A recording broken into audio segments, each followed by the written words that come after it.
When you see spots before your eyes, then it's time for No Nonsense Nana. Hello, welcome everybody today to No Nonsense Nana. I am Malika Bourne. And my subject today is choking hazards for babies. This could include older children too. Anything that's smaller than my fist, a baby could choke on. I have some ideas here. Just try a little Google eyes. These are really fun for Halloween. Tomorrow is Halloween, so we're celebrating the Halloween choking hazards today. These are little caramel and chocolate eyeballs that a baby could choke on. I mean, this would be really fun to play games and have rolling all over the floor. Also for trick-or-treat non-sugar items, there might be little rubber balls. There might be hard candies. Baby could choke on. You want to keep that away from baby. Speaking of candies, these wrappers can get on the floor. In fact, I just picked up some little pieces of candy wrappers and that the baby pick up and put it in her mouth. There's all sorts of candy here. Oh, there. It's easy flowing around. Oops.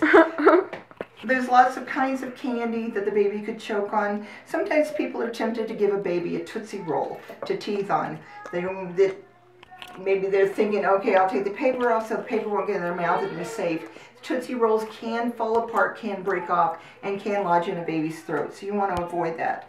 Since it is Halloween, we do have a costume. This is a beautiful little costume. It has wonderful little flowers on it, but these little petals do fall off and you don't notice, so you really want to watch your floor to make sure that little pieces of things haven't fallen off.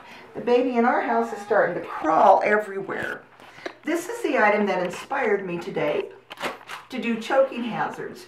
The 6-year-old was blowing this and having a ball with it, and then she let the baby chew on it.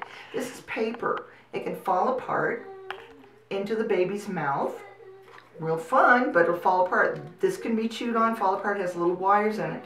The Mylar pieces, I've been picking up pieces of these. This thing's going to go in the trash when nobody's looking. These things could be stuck in a baby's throat also. We also have pennies, knives. These are nice non-trick-or-treat, non-sugar items. A lot of people tend to give, or the kids get these for their allowance. Pennies. In my house over 25 years ago, someone else was watching my 3 children while I was baking. My older children had their allowance in the tin. They were counting, and the baby came in. She put a penny in her mouth, choked on it. It was stuck in her throat. The baby was brought to me. I tried to remove it. When I tried to pop it out, it went sideways like this. And so what I had to do was try to dislodge it enough so that it was up and down, called an ambulance, took her in, and the penny was surgically removed. At the time, we didn't know what coin it was, but it was a penny. She did survive. There's another thing that can be a hazard. It would be a Band-Aid. Papers, the Band-Aids are all folded up, rolled up. A baby can choke on that. Maybe hurrying to finish your Halloween costume, you may have sewing items like a bobbin. Baby can choke on that. Here's an easy one. You might be writing out your invitations for your Halloween party. Have a pin.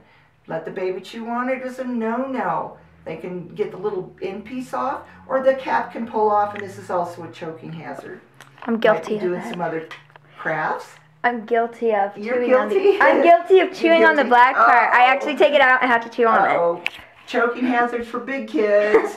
We have a little glue stick here which has a lid. Baby doesn't know. Choke on it. Babies chew on everything. You may be deciding that you're going to play a game of pin the tail on the donkey or pin the nose on the pumpkin.